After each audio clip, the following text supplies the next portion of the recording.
भूमिका। परमानंद तीर्थ महाराज, मुकुंद तीर्थ महाराज, गंगाधर तीर्थ महाराज उस युग के साधक थे जब शक्तिपात विद्या अंतर प्रवाह का रूप धारण किए हुए थी। उस समय के साधक जन समाज में अपने आप को प्रकट करने में संकोच करते थे।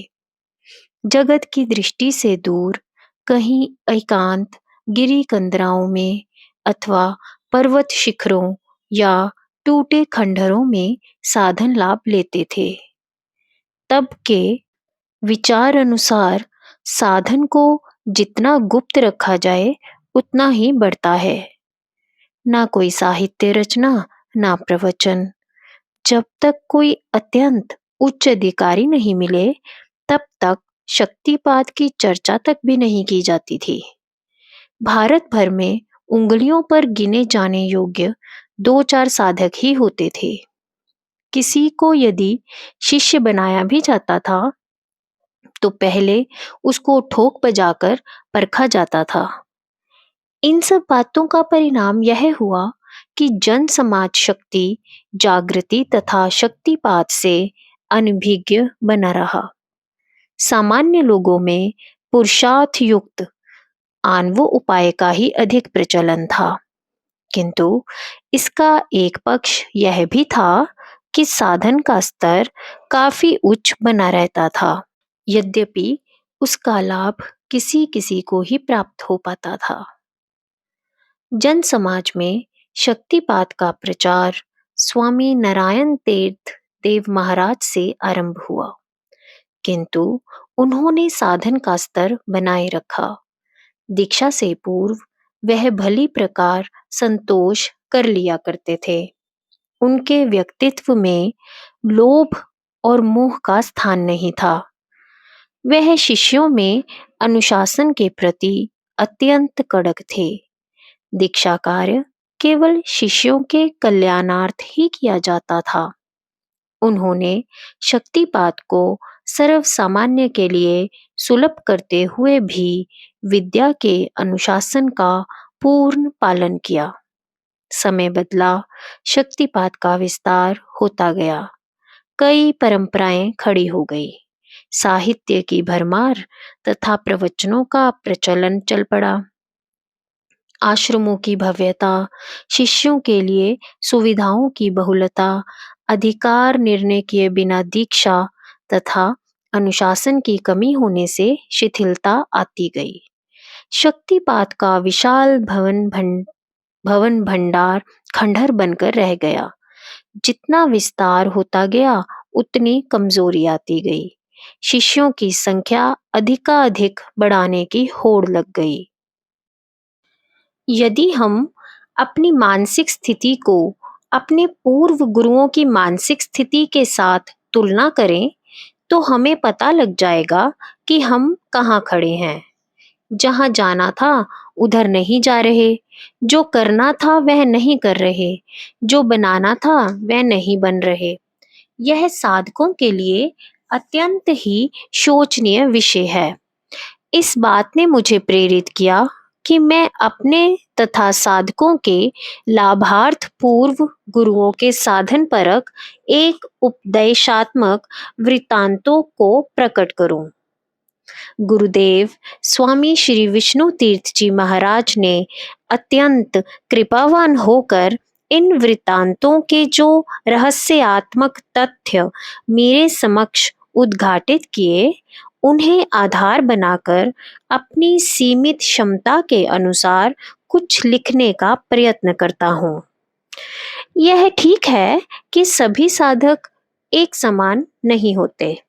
कुछ अच्छे साधक हैं तो कुछ नाम के साधक, किंतु यह भी सत्य है कि अधिकांश साधक ऐसे हैं जो पूर्व गुरुओं के पद चिन्हों पर नहीं चल रहे हैं। साधकों में परस्पर वैमनस्य, एक दूसरे की निंदा, धड़ेबंदी, टांग खिंचाई साधारण बात है। बैठेंगे तो घंटों तक अनावश्यक बातों में रस लेंगे, किंतु साधन में बैठ भी गए तो जल्दी उठने का प्रयत्न करेंगे। जितनी देर बैठेंगे उतनी देर भी संसार का चिंतन ही करेंगे। आंखें बंद होती हैं किंतु लक्ष्य बाहर की तरफ होता है। ऐसे साधकों की पारमार्थिक उन्नति कैसे संभव है? मैं कोई उपदेश देने का प्रयत्न नहीं कर रहा। मेरे अपने अंदर भरपूर दोष हैं। कोई भी ऐसा व्यक्ति जो स्वयं दोषी है, दूसरों को उपदेश कैसे दे सकता है? यह कार्य सिद्ध गुरुओं का है। परमानंद तीर्थ महाराज हो या गंगाधर तीर्थ महाराज, उन्होंने मौखिक उपदेश नहीं दिया, परमार्थ को अपने जीवन में उतारकर मौन उपदेश दिया है। उन्होंने करके बता दिया है कि साधन क्या होता है तथा कैसे किया जाता है। वे एक ही दिन में अध्यात्म गगन के तारे नहीं बन गए। कई जन्मों तक ठोकरें खाई हैं, कई प्रकार के अपमान सहन किए हैं। निवृत्ति की अवस्था प्राप्त करने के लिए प्रवृत्ति की वैतरणी को पार करना पड़ता है। वे एकदम से निवृत्ति में नहीं आ गए हैं। उन्हीं के जीवन प्रसंगों के आधार पर उन्हीं की बातें साधकों के सामने रखने का प्रयास कर रहा हूँ। मेरे गुरुदेव एक अलौकिक महापुरुष थे। वह बात करते थे तो अनुभव के आधार पर हृदय से बोलते थे।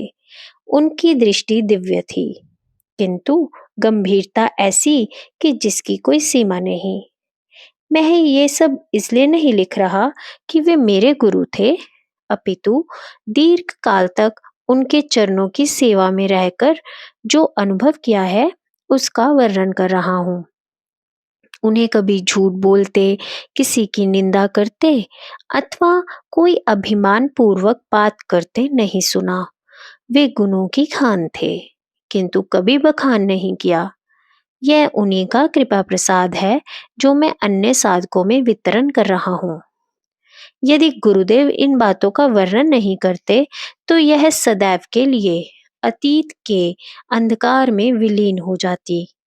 किंतु प्रसिद्धि के अभिमान से बचने के लिए उन्होंने अपने जीवन काल में कभी इसे सार्वजनिक नहीं किया, अपितु अंतर में ही छुपाए रखा। कई बातों को मैं भी सार्वजनिक करने की स्थिति में नहीं हूँ। कुछ प्रसंग ऐसे हैं जो उन्होंने मुझे बताए, किंतु किसी के सामने कभी भी व्यक्त करने की मनाही कर दी। मुझे खेद है कि वह प्रसंग मेरे साथ ही सदैव के लिए गुप्त ही बने रहेंगे। आज तो प्रचार युग है। लेखक एवं साधक अपने अनुभवों एवं गुणों का अधिक से अधिक प्रचार प्रसार करके गर्व का अनुभव करते हैं। कोई अपनी कोई भी कुवृत्ति, विचार, भाव या कर्म का उल्लेख करना नहीं चाहता। अपने आप को जन्म से ही सिद्ध प्रदर्शित करना चाहता है। किंतु गुरुदेव का भाव दूसरा था। उन्होंने अदृश्य महापुरुषों के साथ अपने संबंधों को कभी व्यक्त नहीं किया। पुस्तकों की रचना की, किंतु कभी भी अपने किसी अनुभव का आधार लेकर विस्तार नहीं किया। अंतर में ज्ञान का भंडार और बाहर से भोले भाले साधु। उन्होंने जितना कुछ मुझे बताया, ऐसा प्रतीत होता है कि उनके जीवन में इससे भी कहीं अधिक गुप्त था। ऐसा उन्होंने 2-4 बार कहा भी, किंतु जितना कुछ उन्होंने बताया उसी को समेट पाने में, समझने में, अपने जीवन में उतार पाने में मैं कठिनाई अनुभव करता था।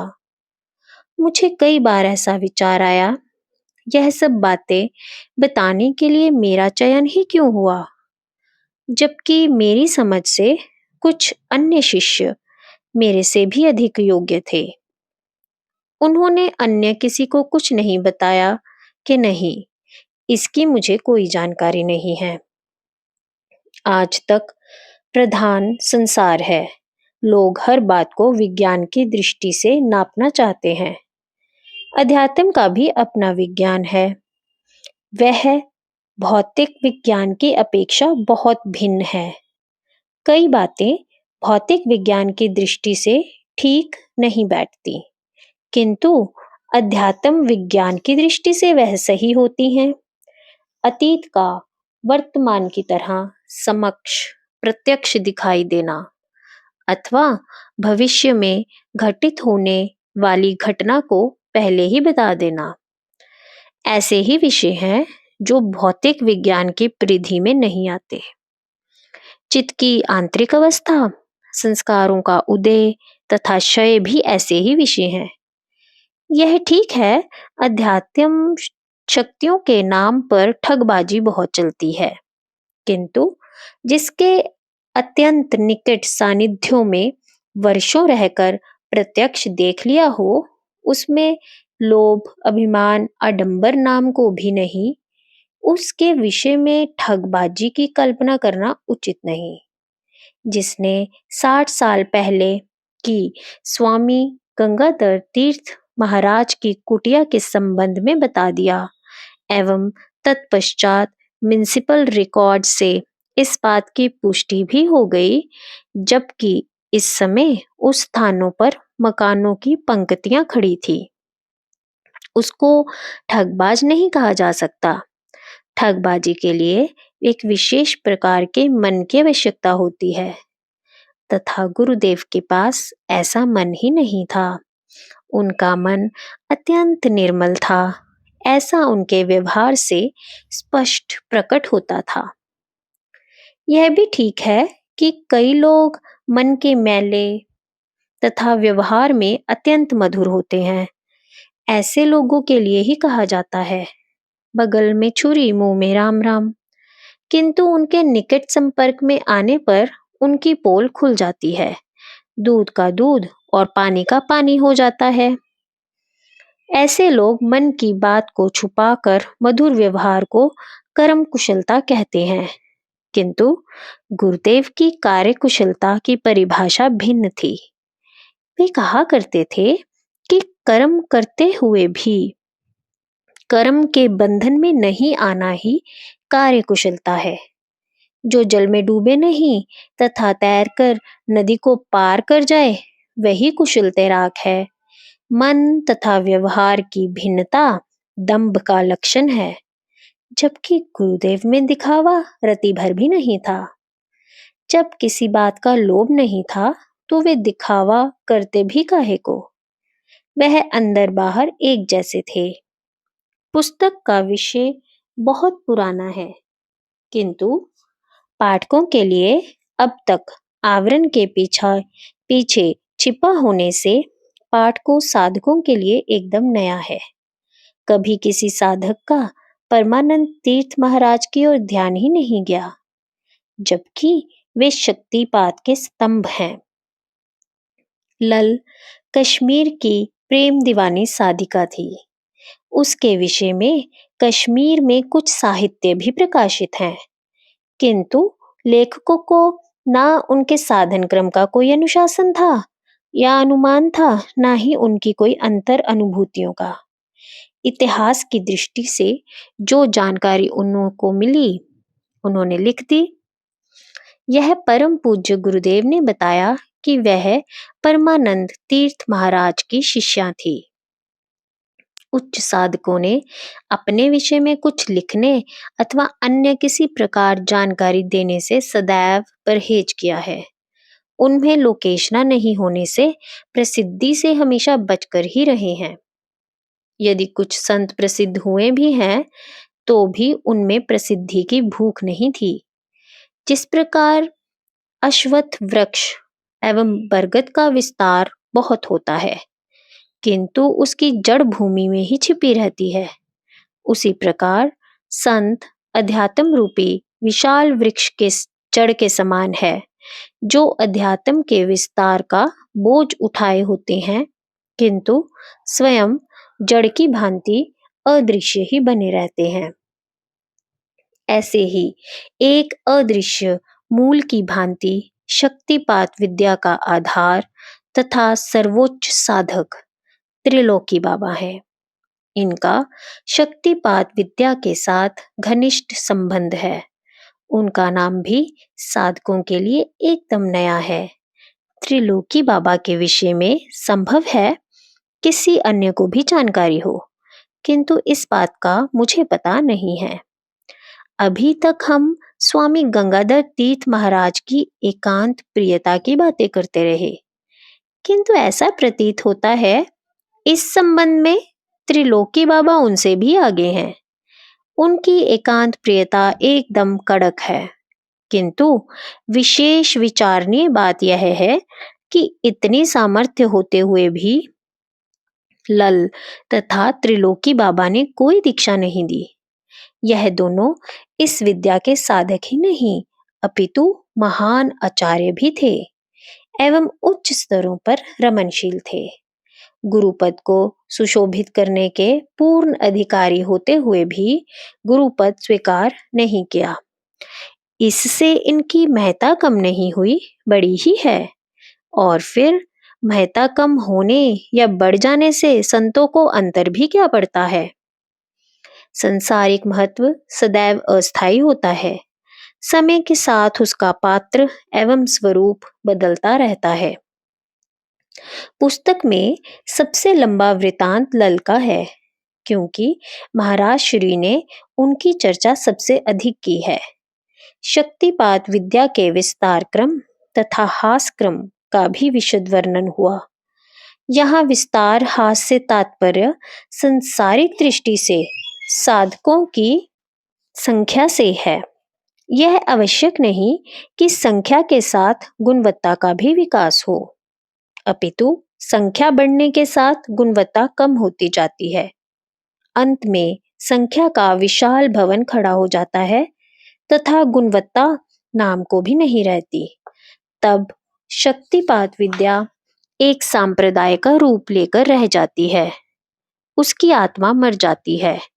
लोग आश्रमों के विशाल स्वरूपों के आसपास घूमकर तथा अपने पूर्वजों का गुणगान कर संतोष कर लेते हैं। आश्रम विवादों, कूटनीति तथा राग द्वेष का केंद्र बनकर रह जाते हैं। उस समय साधन के हास एवं पतन का होता है। गंभीर एवं ईमानदारी साधकों को इससे कोई अंतर नहीं पड़ता। उन्हें विवादों अथवा कूटनीति से कुछ लेना देना नहीं होता। उधर उनका लक्ष्य भी नहीं होता, उनका लक्ष्य अंतर की ओर होता है। वह अपना संबंध अंतर गुरु से जोड़े रखते हैं। उन्हें कठिनाइयां अवश्य झेलनी पड़ती हैं। लोग उन्हें भी कूटनीति में लपेटने का प्रयत्न करते हैं। सब उनको लक्ष्य सिद्धि के लिए मोहरा बनाना चाहते हैं। पग पग पर फिसलन होती है। जो फिसल गया वह गया गर्त में। जिसने अपने आप को संभाले रखा वह उन्नति की सीढ़ियों की चढ़ाई की निरंतरता बनाए रखता है। उसके लिए अंतर शक्ति सदैव हाथ फैलाए आतुर बनी रहती है। विघ्न बाधाएं मार्ग छोड़कर एक तरफ हटती जाती हैं। शक्तिपात द्वारा शक्ति जागृत होने पर भगवत शक्ति की उपस्थिति एवं क्रियाशीलता प्रत्यक्ष अनुभव गम्य हो जाती है। चैतन्य शक्ति ही हमारा मूल है, यह विश्वास जगने लगता है। जीव का कर्ता भाव एक भ्रांति है, यह बात स्पष्ट होने लगती है। परमार्थ एवं साधन का सूत्र पकड़ में आ जाता है। जन्म जन्मांतर के चित्त पर पड़े भ्रम तथा अज्ञान के आवरण उतरने लगते हैं। उन्नति का स्वर्णिम अवसर हाथ लग जाता है। किंतु यह आरंभ का भी आरंभ है। लंबी कठिन चढ़ाई चढ़ना अभी बाकी है।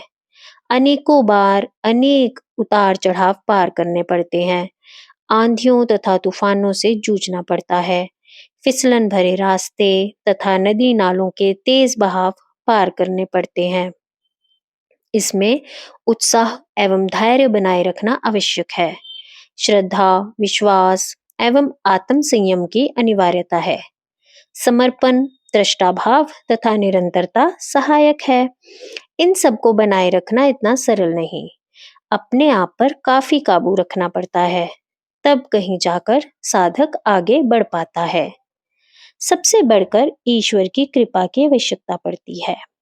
साधक का पुरुषार्थ केवल उसका प्रयत्न है। केवल पुरुषार्थ से कोई अधिकारी नहीं बन जाता। पुरुषार्थ कृपा के लिए उन्मुखता है। पुरुषार्थ की सीमा आत्म संयम है, आत्म तत्व की प्राप्ति नहीं। यह ईश्वर कृपा के अधीन है। साधन का अभिमान पतन का कारण है, किंतु साधन का अभिमान साधकों में प्राय देखा जाता है। शक्ति जागृति के पश्चात के साधन में अभिमान का कोई स्थान नहीं। फिर भी प्राय साधक अभिमान करते हैं। वह यह भूल जाते हैं, जागृति के पश्चात साधन पुरुषार्थ का नहीं, समर्पण का विषय है, दृष्टा बने रहने का विषय है। पुरुषार्थ संयम करने तक है तथा सीमित है, शांतिपूर्वक प्रारब्ध भोगने तक सीमित है। इन्हीं बातों को पुस्तक में रेखांकित किया गया है। पुस्तक में एक और अत्यंत उच्च अवस्था प्राप्त महापुरुषों का उल्लेख है, जो तप, त्याग तथा ज्ञान का उत्कृष्ट उदाहरण है तथा जिन्हें आदर्श रूप में अपने सामने रखा जाता है। वहीं दूसरी ओर सामान्य प्रारंभिक साधकों के लिए भी पर्याप्त मार्गदर्शन है। अपनी अस्वस्थता से पूर्व योग श्री पीठ ऋषिकेश में महाराज श्री के साधकों के समक्ष रखे गए विचार काफी मार्मिक हैं। गुरुदेव श्री स्वामी शिवोम तीर्थ जी महाराज।